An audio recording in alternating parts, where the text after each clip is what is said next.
lo acabas de mencionar, y es que también tendemos a creer que la escritura es un ejercicio netamente de inspiración, que las musas nos visitan y ya, digamos, está todo el cuento, todo el poema, toda la historia armada.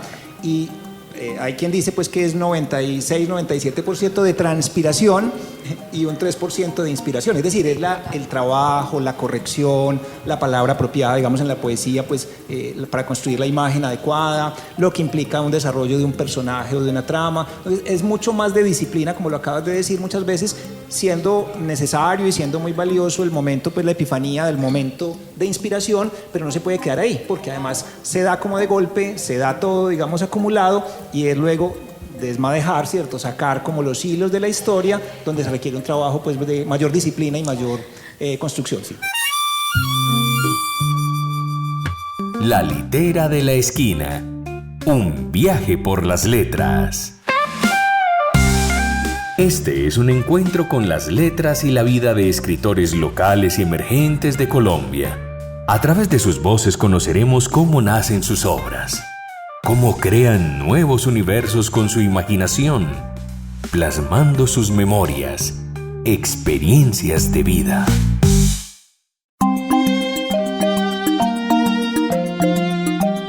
Tenemos a Leonardo Gómez Marín, oriundo de Yarumal. Imagínate.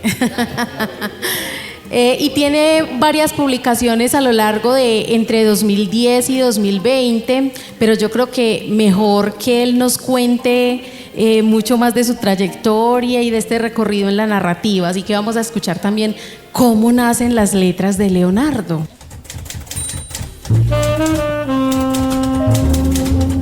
¿Cómo nacen las letras? No, realmente yo también me crié en un entorno no tan nómada en ese momento hablando de las ciudades, pero sí un entorno muy rural. Yo nací, pues digamos, en un espacio, me crié en un espacio totalmente rural. Vine a conocer o a ver televisión a los 14 años. Yo creo que eso influyó mucho en que toda mi primera infancia estuviera más centrado en la lectura, en escuchar las historias, las conversaciones. En la finca, pues digamos, se daban como una serie de conversaciones. Los cuentos de miedo por la noche. Exactamente, todo ese mundo, pues digamos, mágico y de ensueño que tiene la infancia. Entonces tuve esa fortuna, por ejemplo, de no ver televisión, sino cuando ya nos fuimos a vivir al pueblo y, digamos, cambió un poco, pues, como esa relación entre la fantasía, la imaginación.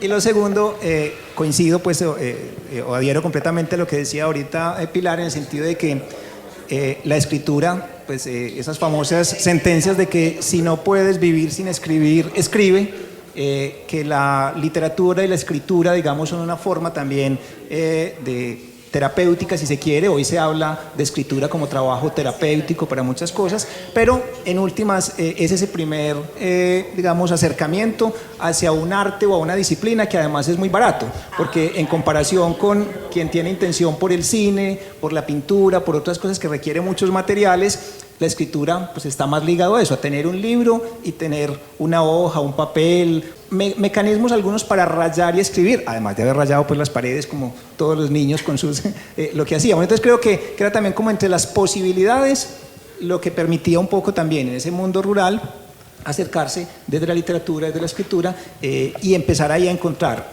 una compensación también con esa soledad, con cierto distanciamiento, no porque seamos muy solos, pero sí porque de alguna manera marca una manera, cierto, de relacionarse con el mundo a partir de una reflexión, de una conversación, y creo que a partir de ese momento pues a todos nos sigue marcando que la escritura es un oficio muy en solitario, y uno, pues por eso también dicen grandes autores que son las famosas palabras rebeldes. Uno, antes de sacar una historia, pues digamos, la ha conversado muchas veces consigo mismo, con los personajes, se los ha imaginado, ha armado historias con ellos, ha soñado a veces historias. Entonces finalmente es un oficio, pues una actividad muy solitaria. De alguna manera también sale y surge, ¿de dónde salen esas letras? Pues sale por supuesto también de las vivencias, sale de ese mundo onírico y por supuesto también de la lectura. No se puede escribir sin leer demasiado, no mucho sino demasiado.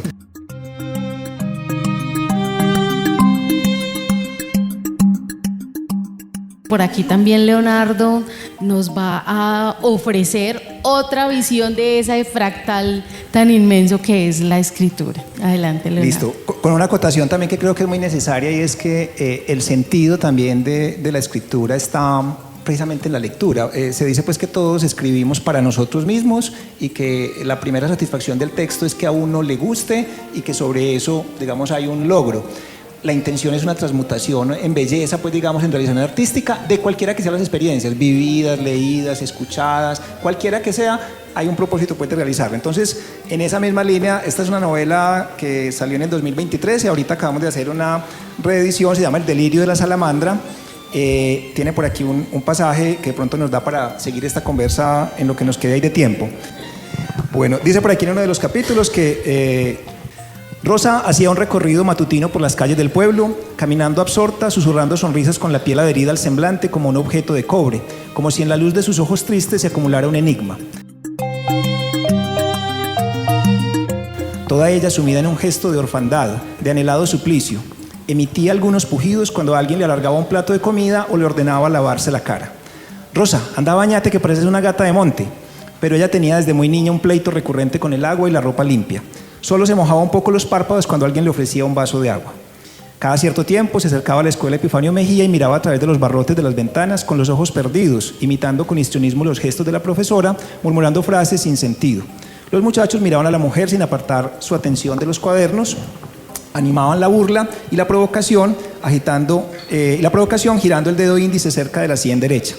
Mírala hablando sola, murmuraba uno de los últimos en las filas de pupitres, golpeando con el pie a la silla de su compañero de al lado.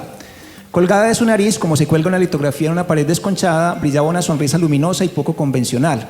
Reconocía el efecto de su menuda silueta enclenque y agitada, sus ojos escrutadores con un dejo de ternura, sus manos torpes, algo carnosas, sus frases confusas, sus gestos desordenados. «Está loca», agregaba otro. Y no faltaba el niño avesado que conocía las palabras que al instante la hacían rabiar. Esperaba el momento propicio en que la profesora estuviese de espaldas para gritar imitando el parloteo de un loro. «Pero Rosa, ¿para dónde vas con esa cosa?». Surgían las carcajadas que hacían enojar a la profesora porque no lograba adivinar quién había empezado el juego. Rosa exhibía sus glúteos frente a la ventana, tiraba escupas a diestra y siniestra haciendo sonar sus trastos, enseñándoles a aquellos niños una gran cantidad de palabras que eran difíciles de encontrar en el RAE de Espasa de 1982 y seguro dormía apaciblemente en un estante de la biblioteca.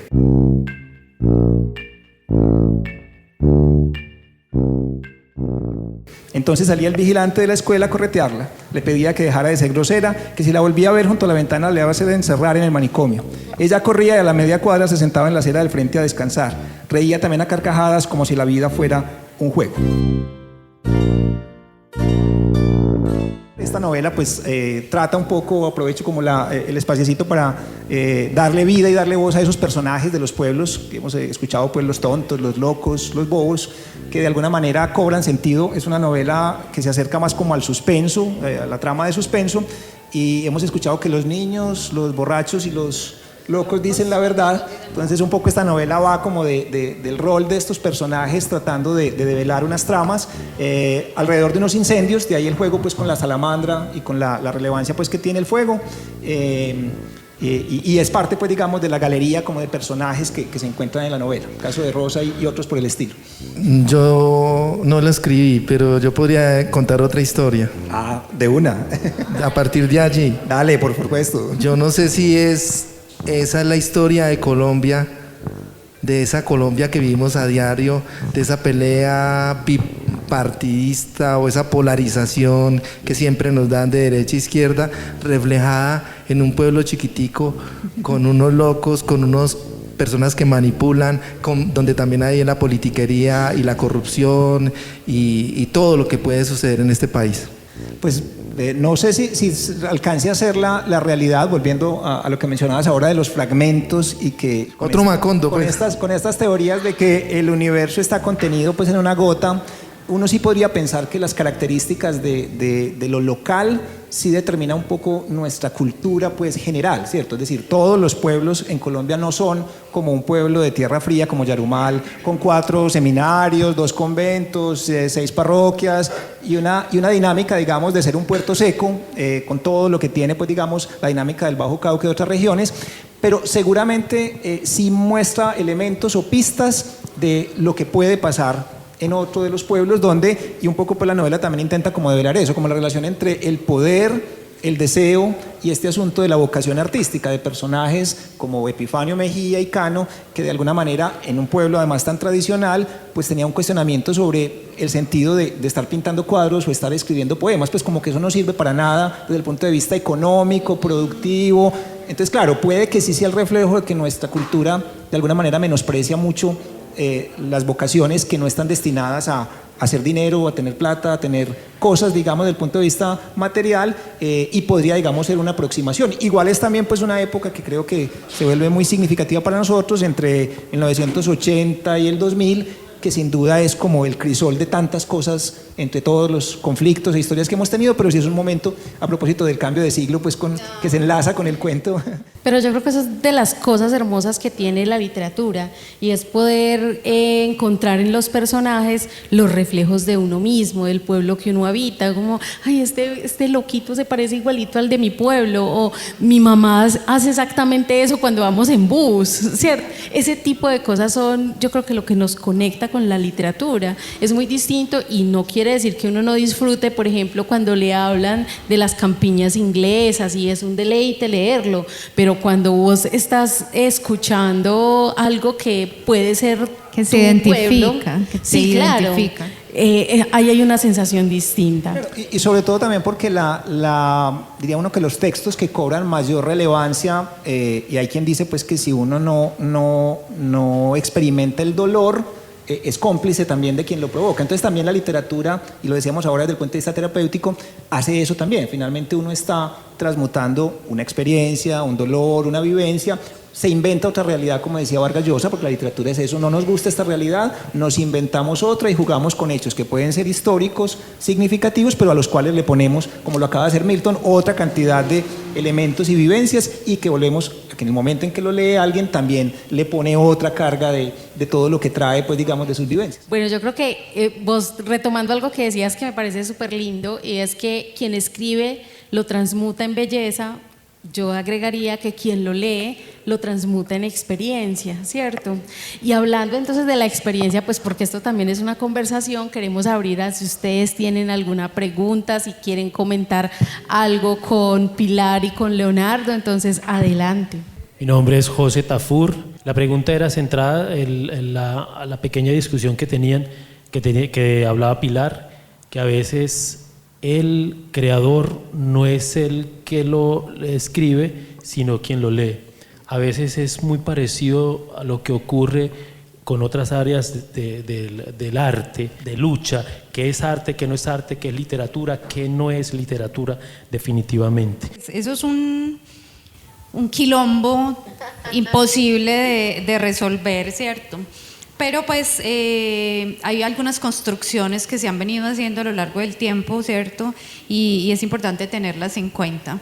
Con respecto a lo que eso no es la literatura o lo que eso no es el arte, yo tengo un pensamiento respecto de ello, y es que estamos muy occidentalizados con ese tema con esa construcción de las estéticas en el arte, ¿cierto? Entonces, y esa occidentalización de lo que eso no es arte, lo que eso no es una obra de arte, porque definitivamente el arte tiene un espacio muy amplio de lo contemplativo, y en esos términos lo contemplativo, digamos que no está dado ni está permitido a quien tiene hambre, por ejemplo.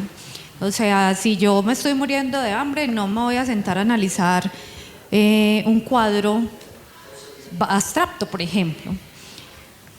No obstante, hay impresiones, digamos, más cotidianas que permiten un acercamiento del arte bajándolo de ese clasismo que ha venido identificándose desde, incluso pues como desde la Ilustración. Entonces, por ejemplo, si yo plasmo en un cuadro, por ejemplo, en una pintura, la palenquera, ¿cierto? Entonces ya va a pasar, y si tiene acceso, si el arte hoy que se está prestando más, están museos abiertos al público, que no hay que pagar 200.000 pesos para entrar y ver la obra, ni hay que comprar necesariamente la obra, sino que está esas copias en acceso, entonces la palenquera va a pasar y se va a ver identificada. Por ejemplo, los escritores, ¿no? O sea, yo en poesía soy menos del pueblo, no muy difícilmente te identificas en un poema, porque digamos que tiene un nivel de interpretación que debe ser, digamos, que más preparado, más estructurado. Pero en el cuento estoy muy a la cotidianidad, incluso utilizo lenguaje propio de ciertas regiones. Entonces eso es muy relativo. Yo creo que el sentido y el alma de lo que podemos llamar arte, para que sea arte, es precisamente esa posibilidad de sensibilizar a quien recibe esa obra de arte. Yo diría que incluso el caso que tenemos, esta experiencia de hoy, finalmente es una mirada más desde el punto de vista teórico, es que es la experiencia artística, en el sentido de que quien construye o hace una propuesta quiere comunicar algo, ¿cierto? Y esa persona, ese espectador, ese lector, como les ocurrió a ustedes ahorita, finalmente se conecta o no se conecta con algo de ese mensaje. Y claro, digamos que el propósito, todos nos vamos a los clásicos y alcanzamos a identificar cosas de, no sé, una Emma Bovary, alcanzamos a identificar unos personajes de la literatura. Cuando eso lo traemos a personajes locales nuestros, pues finalmente la experiencia artística está en eso, en que esta Rosa que yo pude haber conocido en mi infancia, tal vez con otro nombre, con otros rasgos, pero que ese personaje del que yo trato de darle una vida para una historia, a la hora de tú escucharlo, ¿cierto? Te conecta con otro personaje, probablemente no se llamó Rosa, no se llamó, ¿cierto? Tu experiencia más cercana, y es en esa confluencia, porque además volvemos a lo mismo, no siempre estamos para una lectura. Hay libros, ¿cierto? ¿Cuántos no han iniciado Joyce? Muchas veces porque le metemos el diente y no estamos para el libro. Entonces también tiene mucho que ver es con el momento, la experiencia de quien está leyendo, con todo lo que es ahorita, quien está apreciando una obra artística en medio de una situación. Entonces está más en la experiencia y en la conexión de un propósito de quien la desarrolla, la crea. Está la figura de los curadores, está quien dice qué es y qué no es arte. Y de su propia experiencia vital también. Exactamente, pero finalmente la experiencia frente al objeto artístico, llamémoslo, o con valor pues, o calidad estética, que es lo que buscamos finalmente en ese propósito. Antes de que nos vamos, ¿dónde conseguimos su obra? Porque obvio quedamos antojadas y antojados, ¿dónde los podemos encontrar? Porque como decía Bradbury, hay dos cosas que uno se lleva con mucho gusto a la cama, una persona o un libro. Ay, caramba. ¿Cómo? Obvio los libros. Se calentó la litera. La buena compañía. Sí, Leonardo, claro. ¿dónde encontramos tus Completamente, estamos de acuerdo contigo completamente. Bueno, cronológicamente este es mi primer libro de cuentos, se titula Me negarás 3 veces otros cuentos, fue publicado por la Universidad de Antioquia 2015, todavía quedan algunos, en Busca Libre también se encuentra fácilmente pues este primer texto. Una novela distribuida por su administrador y propietario. Esta fue una autopublicación del año 2020, cuando la pandemia nos hizo pensar que nos quedaban unos meses contados. Es una novela de viaje, una novela que recrea un poco pues como esa historia del paso del camino de Herradura a la carretera hacia la costa. Vuelve ese universo pues sobre el cual yo estoy ahí, que es Yarumal y sus historias de Cueva Bonita. Esta novela pues sí tengo una distribución, la hago directamente yo. Personalizada. Y esta, la más reciente, se está distribuyendo en este momento en el Fondo de Cultura Económica, en la que está en la sede de La Piloto. El Delirio de la Salamandra. El Delirio de la Salamandra. Y va a estar también en la Librería Nacional o en la página de Ediciones El Silencio, que es una editorial caleña, pero que se ha ido pues como expandiendo hacia otras regiones. Estos 3 los encuentran en esos espacios. Bueno, y hasta aquí este viaje hoy. La Litera viajando a otras esquinas, hoy viajando desde la sede de La Esquina Radio, con toda una travesía de escritores, de narradores, de niños, de diferentes públicos que han estado visitándonos hoy, las personas con discapacidad por la mañana, los abuelos cuentacuentos, las mujeres afros del Pacífico. Esto fue La Litera viaja a otras esquinas. Gracias por acompañarnos en este viaje. Les invitamos a escuchar la entrevista completa en www.laesquinaradio.com/La Litera de la Esquina. Una producción de la Asociación Palco en articulación con la colectiva Lo Leo. Este proyecto es gracias a la alianza con la promotora cultural de ProAntioquia.